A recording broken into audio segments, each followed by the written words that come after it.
Kalawang na yung hooks. Kailangan ng palitan.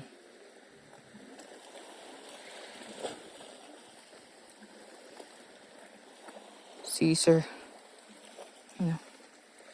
3.5 grams.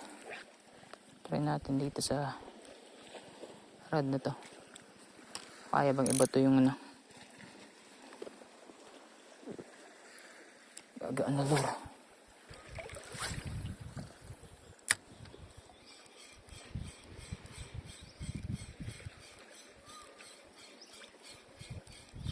Uy! Fish yung mga master. Uy!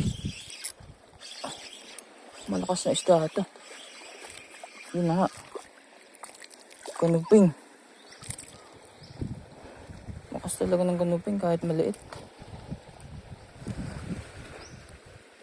Yun.